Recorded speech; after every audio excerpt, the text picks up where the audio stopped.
Yo, what is up, guys? Your boy Salza here, bringing you guys a video about some replays of Great Magnus. Now, there's a lot of replays up here. Like, I don't know what some of these replays are. I just save random replays when I'm playing, but this is just showcasing how good Great Magnus is and how consistent this deck is with making Great Magnus. Now, my opponents didn't have hand traps, but this is mainly like a combo tutorial on what you should play.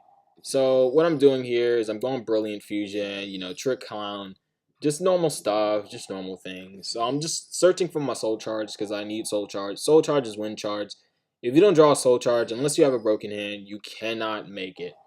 It's make it or break it for you boys. So I'm just trying to dig for, Soul Charge, and I do eventually get my Soul Charge with the Left Arm Offering. I'm just doing Link shenanigans, normal Super Quantum plays, and just Left Arm Offering, go for Soul Charge, and, this is pretty cool. So, if you don't know what I'm trying to do here, so what I'm doing is setting up my graveyard. You want to have red, blue, and green in your graveyard before you go for Soul Charge. And you want to draw Soul Charge because there's no possible way for you to make Great Magnus turn 1 without Soul Charge, because it gives you so much advantage and it gives you a variety of levels. So you can summon like 2 level 3s, 2 level 4s, and like a level 5, or 2 level 3s, 2 level 5s, and a level 4. Stuff like that is just very, very important. You need those materials, and you have to go into so many things. You have to go into Exceed, so you have to go into links, you have to go into another Exceed, another link, and then you have to, link it all up into Great Magnus. So you need Soul Charge. There's no possible way unless you have a pseudo Soul Charge or something like that. So this deck probably needs like a Soul Charge for its deck. If there's any way to make this deck better with support, it's a Soul Charge for Super Quantum cards. That is the only way this deck is going to be relevant in the meta, because you pretty much need to open up Soul Charge, or you definitely do not make Magnus turn 1. And you could probably end up with like 2 of the Super Quantum monsters, like the XYZs, like the red or the blue or the green, but those are not strong enough unless you have other stuff like back row or stuff like that, or hand traps.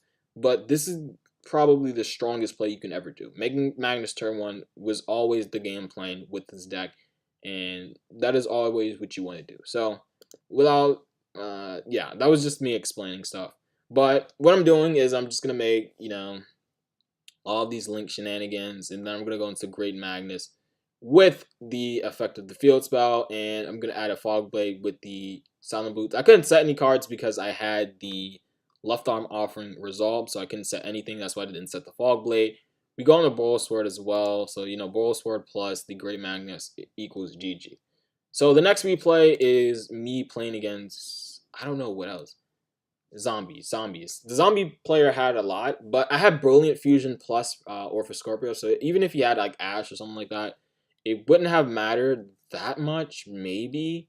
But yeah, like I had so much to where like he was overwhelmed. There was no way an Ash was gonna beat me. I could have made a decent board if he had Ash, or yeah, if I'm gonna draw Soul Charge, obviously. So even if you had Soul Charge or not, I was gonna make the thing anyway. So I'm going to draw on a Soul Charge off the Nessie, which is really, really strong. And then I'm just going for, Great Magnus because I drew Soul Charge. So in this deck, all you got to do, Skull Dread, maybe even play 2 Skull Dread so you can turbo out, Soul Charge. But 3 Left Arm Offerings, a Soul Charge, and then having a possibility of drawing it with the Dangers or in your opening hand is pretty consistent, I would say. I played about a few duels, and my opponents quit like mid-duel because they see Magnus and it's just like, oh.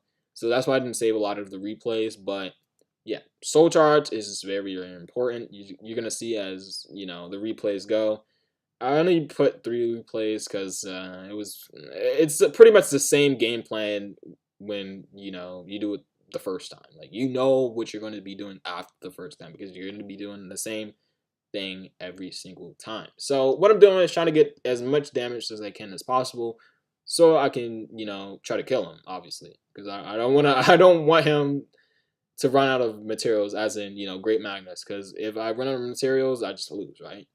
So he's just doing all his plays. I go, bounce Shiranui, solitaire, and yeah, you can't do nothing. And he's just getting destroyed. He has no cards.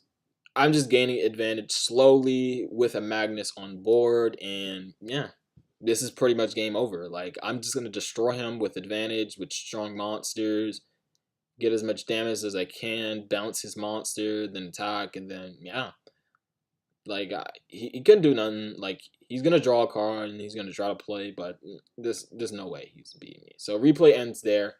So the next replay is against, I don't know why, but I couldn't activate Great Magnus in this replay. Like, there was no way of me activating Great Magnus. I tried. I was like, why is it not working? And you'll see in the replay where it looks like I'm about to bounce something, but I just don't, because like YGO Pro is like really garbage sometimes. So I'm just doing my normal shenanigans. I draw a Soul Charge in my opening hand, so I feel really good.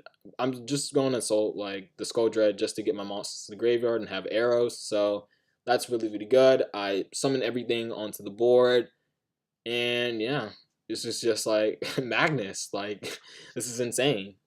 So, I XYZ again, then I XYZ again with the field spell, then I link, and then I use the field spell to link it all up into Magnus, and I set to pass. So, Magnus with 2 Fog Blades, there's no way I was losing, by the way. There was no way. I lost this duel. Spoiler alert, I lose. It's mainly because, like, YGO Pro wouldn't let me use Magnus. I don't know what happened. Like, I don't know if it's, like, he had an effect that stopped me from using Magnus, but like, I don't know, man. Like, I don't know. Maybe it's just like a bug or something, but like, man, you tell me in the comment section. If you know why I couldn't use Magnus on any of these monsters, just tell me. Because like, I have no idea why I couldn't activate anything. So I'm at like 1,200 life points because I used Soul Charge and I think like Trick Clown or something like that, or he did some damage, whatever. But yeah, I'm at a low percentage. Like, there was no way of, yeah, like, I had so much life points paid that one attack would probably kill me. So he pays 2,000 life points. He goes into Stratos. I'm like, okay, I'm not losing here. There was no way I'm losing. I'm just gonna use Fog Blade on his like Link or whatever he's gonna summon. So yeah, I use Fog Blade. I didn't use Magnus, by the way. I didn't use Magnus at all. Look at this. Look at this. He goes into fusion. I'm like, okay, if I just whatchamacallit, if I just bounce this card in the battle phase, he cannot do anything. Well, he could probably like fusion Destiny, but like next turn I just bounce it and attack for game. But no, YGO Pro did not let me bounce his card, like, at all. So I don't know if this is a bug or not. I don't know if I activated, like, I checked like twice or 3 times. I did not use Magnus this turn. There's no way. So tell me in the comments if I'm crazy or something. He has an effect and I'm just stupid, but I couldn't activate Great Magnus. This was game if I was able to use Great Magnus. So yeah, that is it for this replay. I just lose because like I couldn't activate anything and I had low life points. So that is the replay. If you want to see the deck profile, it's right here. I already did a deck profile in the previous video. So hopefully you guys enjoyed the video and you were enlightened by my build, because yeah, this build is pretty consistent. The extra deck is due to change when the ban list comes, and the extra deck is pretty like okay, and main deck is standard. I would say this is like a really standard quantum list. I'd say like the PKs and the dangers are like pretty different, but besides that, it's pretty similar. So hopefully you guys enjoyed this video. I am out. Peace.